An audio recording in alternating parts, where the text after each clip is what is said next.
This is Professor Pramod Magade. Hello students. Today we'll see the knuckle joint. In case of the knuckle joint, I'll tell you what is the purpose of knuckle joint. The purpose is that the knuckle joint is nothing but two rods which can be joined in a such a way that it has having same plane, it has having same axis through which it will bear the load and combine the two parts as like it indicate eye and fork. So these two parts can be combined and some kind of the angular movement also tolerable in this knuckle joint. So purpose of knuckle joint is to join the two rods with the help of pin. So I'll show the structure. See, this is eye. You can see the 3D diagram. This is eye section. This is pin and fork. Fork is nothing but we can say it is a double eye. Correct? Now this double eye or fork and eye I can join with the help of pin. Correct? With the help of pin. So there will be the joining and it will sustain the load, and for joining purpose which are in same plane. For that we'll have to use knuckle joint. So structure 2D diagram I have drawn over here. You can see this is the rod. Here it is situated. This is fork portion, double eye, and it is eye section or eye portion which is situated right side, and in between that pin is situated for the connection. Correct? So this is basically structure. Now where it used, that is very important. Where it used, as we can see the structure, it can be used in bicycle chains. In case of the chain, we'll have to use this knuckle joint. In case of the tie rods of roof trusses for joining, we'll have to use. In case of the suspension bridges, we'll have to use this knuckle joint. So in case of the fulcrum pin or lever fulcrum, in that case also we'll have to use. So many more applications are there. The purpose is that to join the two components which will sustain tensile force with some limited angular movement. Correct? So that is the purpose. So before starting that, I told you what are the parameters, what are the parts which are included and what are its dimension, indication for the knuckle joint. You can see this is double eye or this is fork portion, hatching part. Clear? This is pin, middle part, and for the right side it is eye. So for your understanding, I have mentioned over 3D diagram over here. You can see eye, double eye situated here, eye situated here, and the pin is situated at the center. So purpose is that you can see the tensile force is acting at the both the end, and through which it can be bear the load with the help of pin for joining of the two parts. Clear? Now I'll tell you one by one. You can see the top view of this. This is the rod, first element of this knuckle rod. Then enlarged diameter rod, I can say it is diameter capital D. In case of rod, in case of eye also same diameter, so capital D is both are same. Enlarged diameter, so here enlarged diameter is situated over here, so that enlarged diameter is D1, and same for eye, D1. Correct? Then you can see pin diameter. Pin is having circular cross section, so it is having diameter small d. Then the fork is having some width. You can see this will be the width. Here also width, and for eye section also width. So this width I can say it is denoted by small a. Are you getting it? This width is small a at top side as well as this side, bottom side. Correct? Small a. I'll write here small a. Then B is the middle part. It means it is the width of eye. See this one. This is B, width of eye. Then P is the force which is acting towards both the end.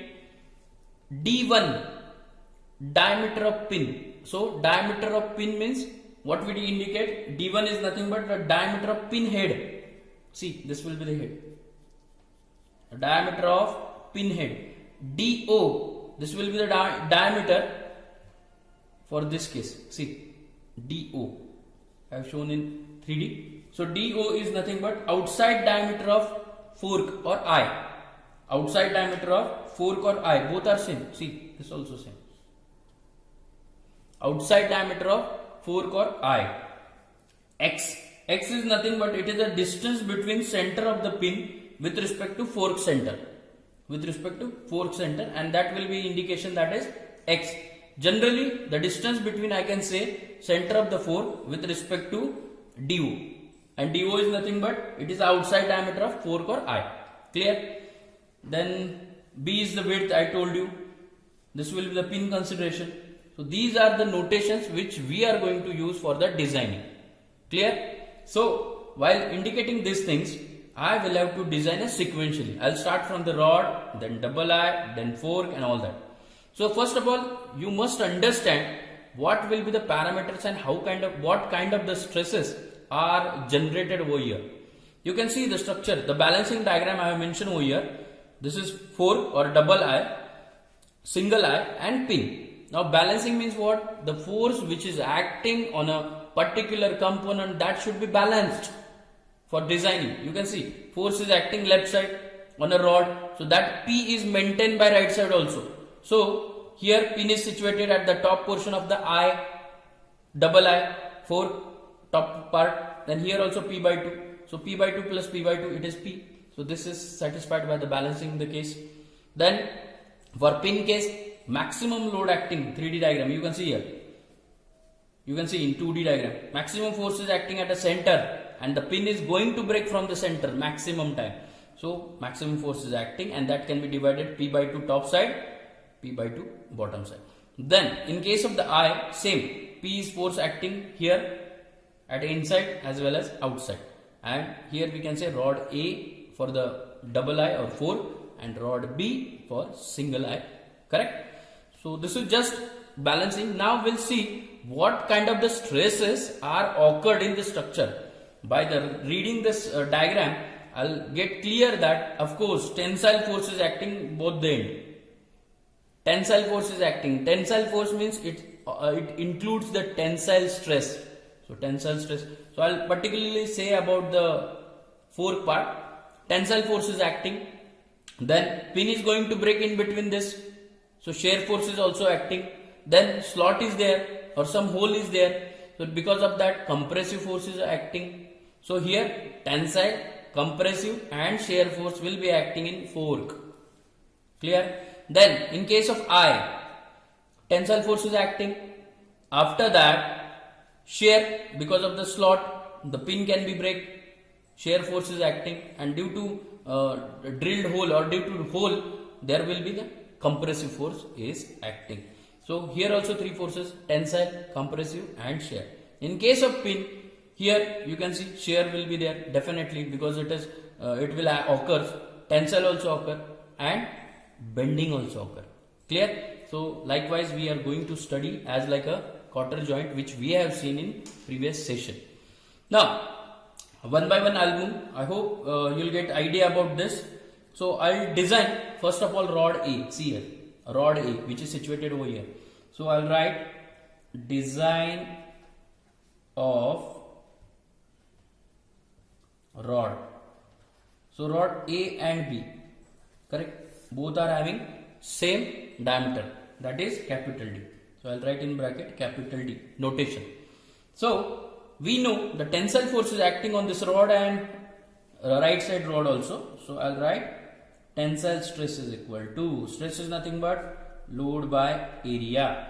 So load is P, we have indicated that, and area is nothing but pi by 4. Dimension is capital D, so I'll write capital D square.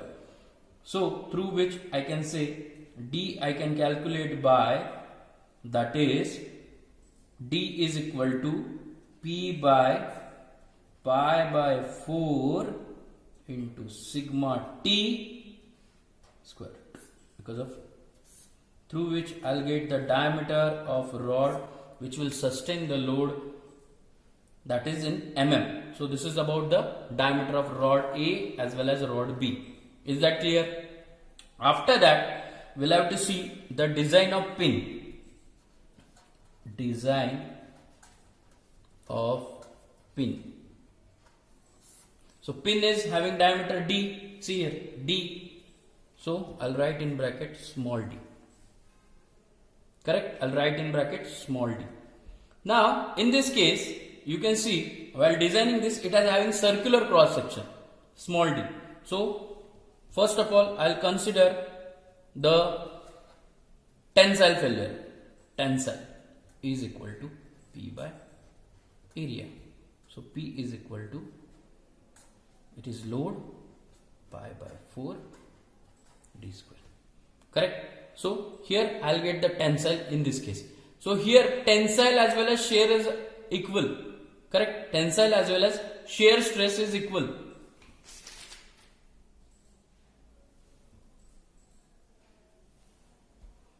Okay, so this will be about tensile. I can write like this. Second, shear failure.